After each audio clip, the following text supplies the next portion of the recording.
One name I wanted to also mention for our prayers today, so write that one down too in our prayers of the church. Holly, Pastor Carl Hendrickson, a beloved pastor in our mission district here, died this past week.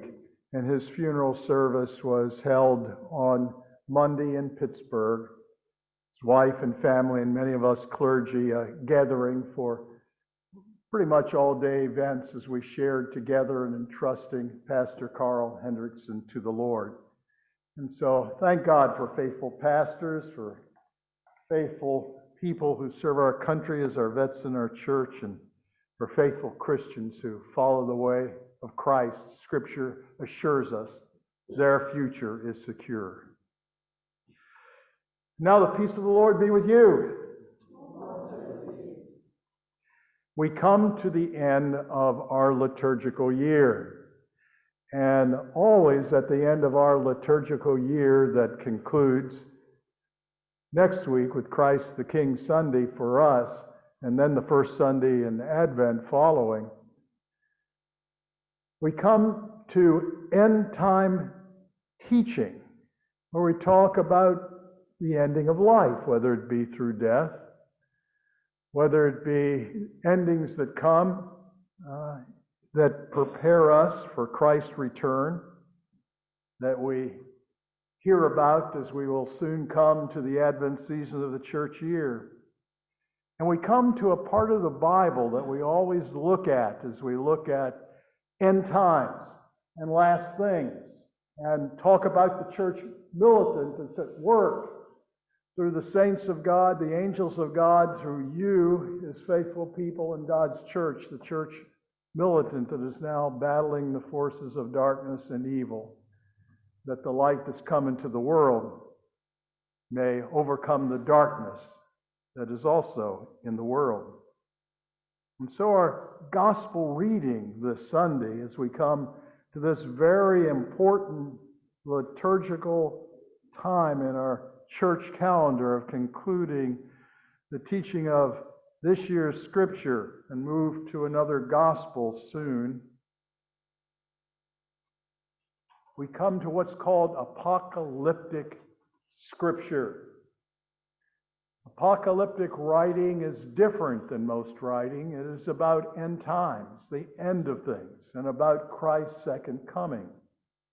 And this portion from the 21st chapter of the Gospel of Luke is called the Little Apocalypse, about the end of time, the end of the world as we know it, or the end of life as we know it, in many of our cases, that will come first. However, apocalyptic teaching in Scripture is controversial. It gets interpreted in all kinds of ways. And it is important for us as we hear the good news that is here. Always expect to hear the good news of the gospels being proclaimed in the church that you attend.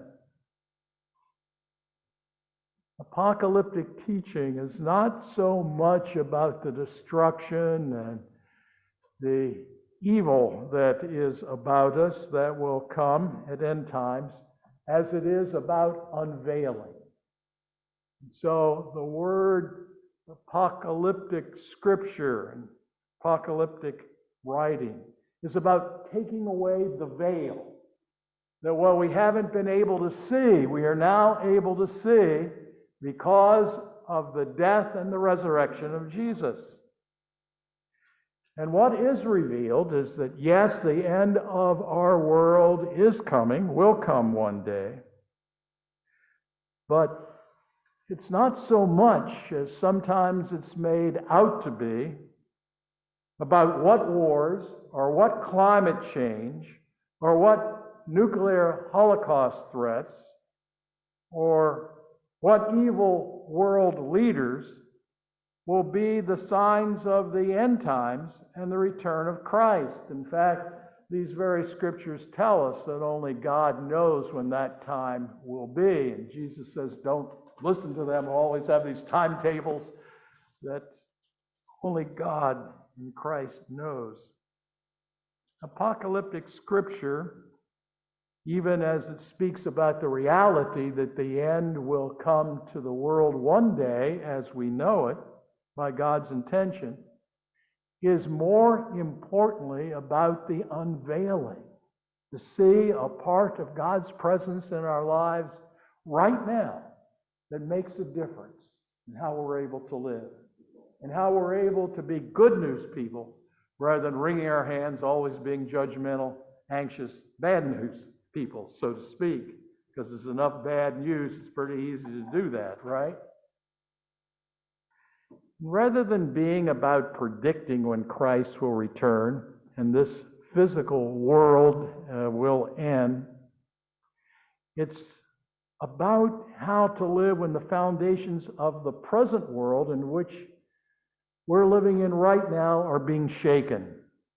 And when those times come that the foundations of our personal lives are shaken by illness, by things like a worldwide pandemic, by the end of a marriage perhaps, by war that comes up unexpectedly, and all of a sudden we find ourselves involved in that war in some way as we support through our prayers as well as our economic and military help the people of Ukraine.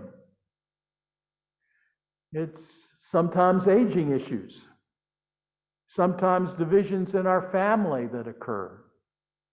These kind of endings, and endings are always difficult. In apocalyptic scripture about the unveiling of where Christ is in all this, when these difficulties that we face generation after generation occur, how we can view them with hope and with confidence as we continue our lives in the midst of such times. And so, this scene before us now in the Gospel, the 21st chapter of the Gospel of Luke, from the little apocalypse, and it's really a shocking scripture.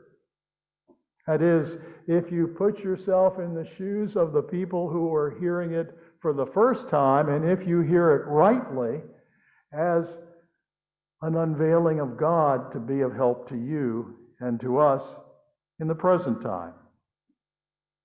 Some people, including Jesus, as the gospel begins to unfold, are in Jerusalem. And for these 12 disciples who are with Jesus, who have come pretty much from a more rural background, to come to Jerusalem, and one of the 7 magnificent wonders of the world that was the temple in Jerusalem, the temple that had been rebuilt. It was an awesome moment to see this huge, beautiful edifice. For the Jewish people, however, it was more than just a magnificent building. It was everything. It was literally the dwelling place of God on earth. The one place on earth that one would come to meet God. And all the 12 tribes of Israel would go up to Mount Zion, to the highest place, to this temple to pray. Why? To be united with God, to make sacrifice, to have their sins forgiven by God, and for God to be able to commune with them, a sinful and needful people who God had called to take the knowledge of the one true eternal Creator God to all the people of the earth. And what we hear now is that Jesus is there with his disciples. And what does Jesus say? Well, this is inspiring. This is absolutely magnificent. Isn't it? Brings goosebumps. I can't put it into words. No, that's not what he says. He says, all that you see here, every stone that you see, in this temple, the one place on earth where God dwells, this temple, every stone is going to be thrown down. There will not be one stone left upon another. So put yourself in their position. We look at it after the fact. And imagine your leader sharing not in your exaltation that you're before this most holy of holy places on earth. And then he says what he said. It must be shocking that a leader, particularly a faithful leader of God, would say such things. And yet, as the disciples are there, and he does say this, also let the heat be turned up just a little bit more for us as we hear this scripture from the little apocalypse in Luke 21. Because in John's gospel, where this is also spoken about, Jesus declares himself to be the very agent who's going to be the destruction of this magnificent temple. And he says, I will tear this place down, and in 3 days I will rebuild it. What's going on? Their minds had to be confused. Unbelievable that he would say this. What's going on is a shaking of the foundations of their faith, of their religion, and of the world by Christ.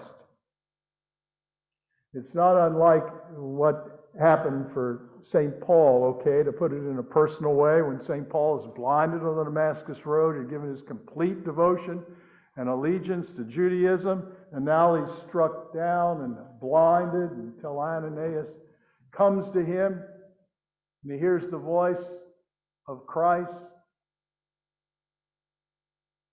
and is raised up after he says, this voice says, you know, Saul, Saul, you're persecuting me. Who's persecuting me? You are, Saul.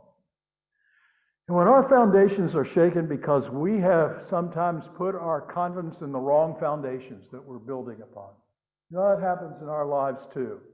And God knocks us off our horse, and he means to get our attention as he did the disciples, because he has not bad news, but good news for us. And so what finally shook the foundations of the disciples and those who heard Jesus this day up on the Temple Mount? It was the resurrection of Jesus from the dead. And when they saw the resurrected Christ, or heard from eyewitnesses about the resurrected Christ, they realized that the temple was no longer the place where divinity and humanity were meant to meet. Now Jesus in his risen body is the place where divinity and humanity meet, where they come together, where God and humankind, men and women, come together. The God who now makes his temple within us through our baptism into Christ. The old way is shaken. It's not found in the old foundations. This live, powerful, strong, confident, hopeful relationship with God that is the birthright of every single one of us. And if we've been missing some of that, then God does mean and needs to shake our foundations.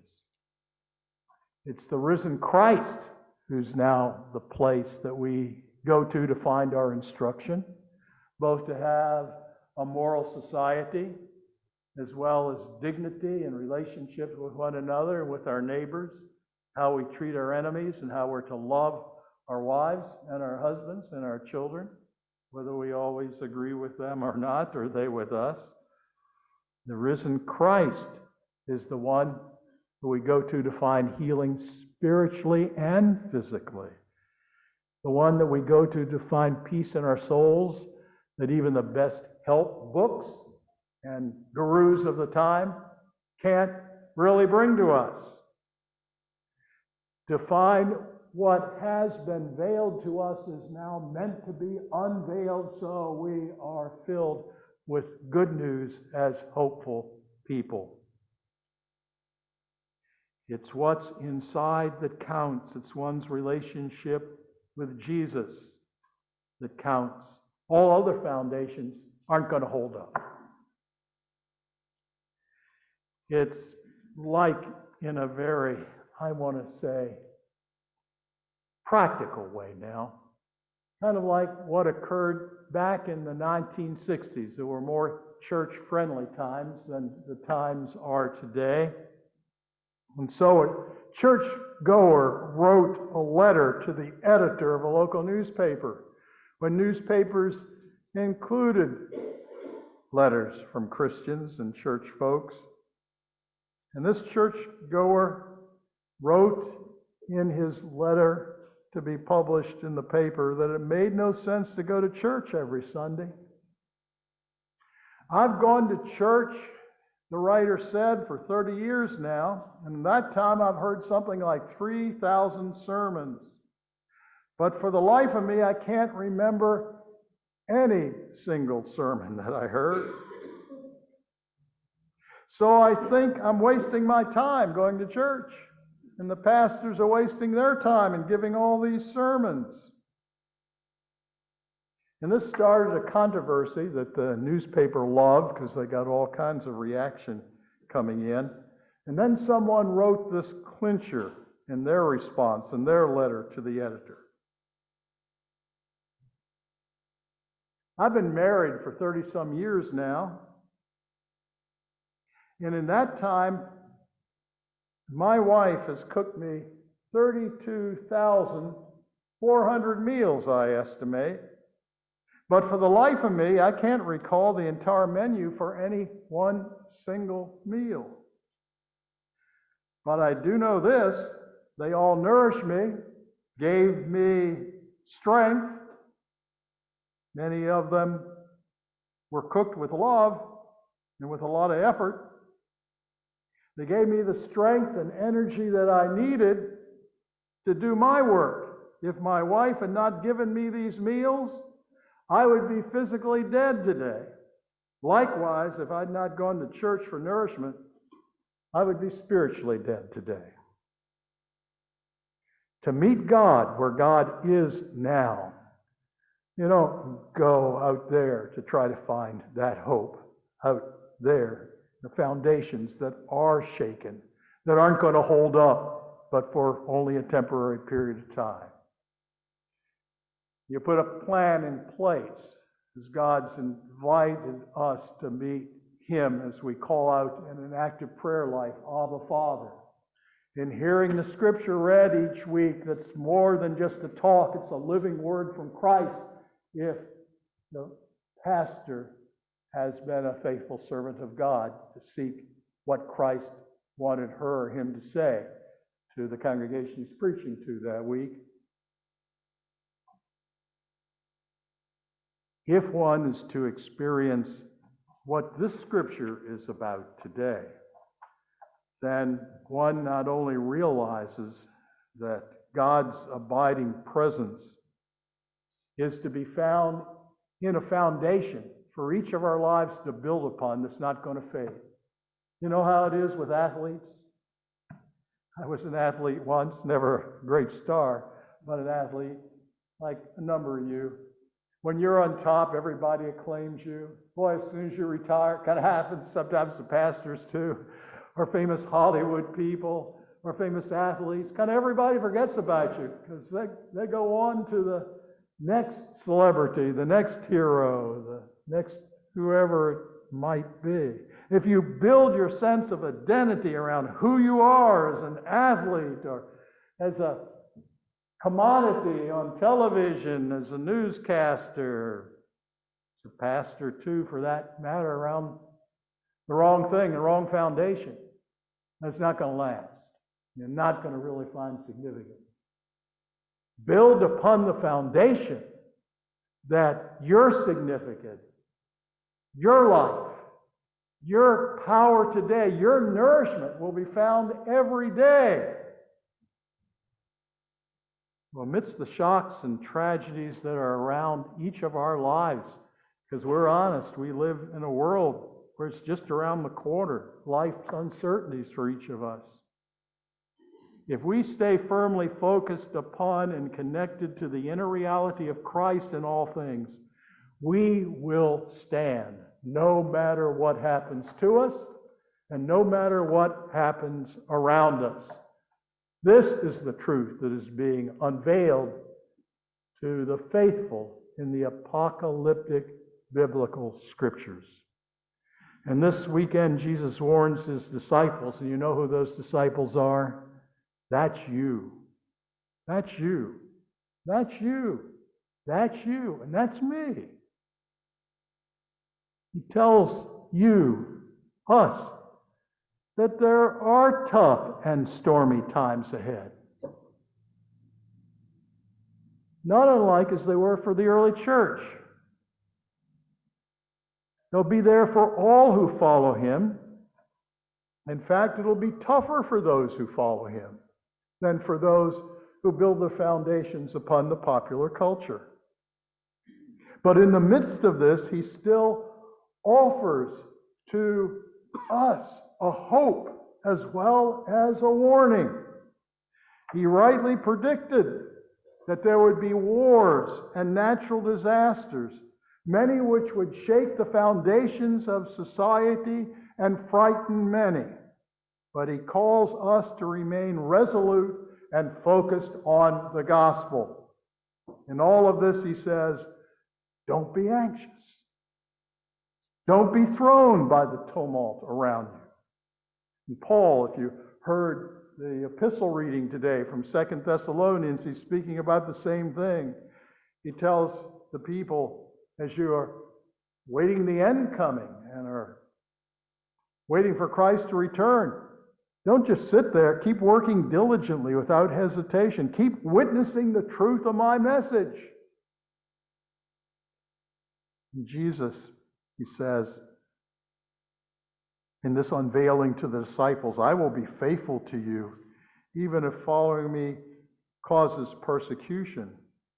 And even for some of you, breakups in your ordinary family life and in some of your social relationships with others, because you are building upon the foundation where truth is spoken and not trying to get a following based on your own ego or in a culture that tells more and more lies to get people's votes or people's allegiance.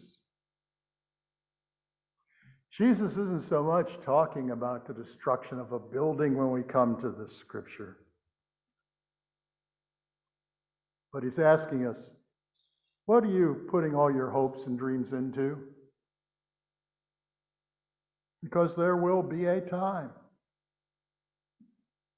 when exactly that which is the object of where we're spending our energy, our time, will be knocked down by natural disaster, by illness, by the bad will of others, and for many other reasons. So Jesus implores us to put our energies and priorities in our life in his kingdom, which will never be torn down.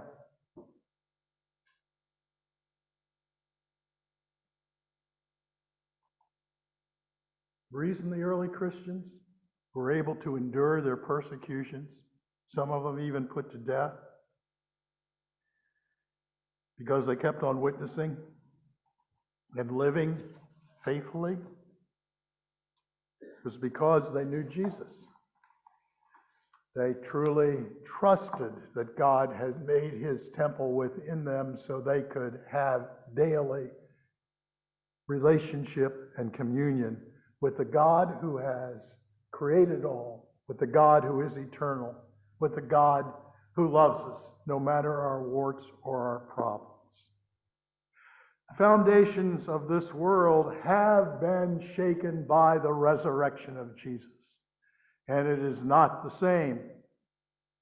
The power of death and evil over us has been shaken. The whole context of nature has been shaken. The political order is shaken to its core. None of it will last. Why? Because of the power of the eternal, loving God who created you out of His love. And even before, as it says in Ephesians, this world came into being, this part of our solar system, that He chose to create you billions, however many years ago, to be the unique, special person that you are. You're no accident. Know that all of your life is under His lordship, under His aegis. Only God and His kingdom is eternal and ultimate. So build upon that. This is what is being revealed in the unveiling, in the apocalyptic readings that we have heard. And it all happens because of the resurrection of Jesus. And once you get that, your whole life can and should change. May God bless you.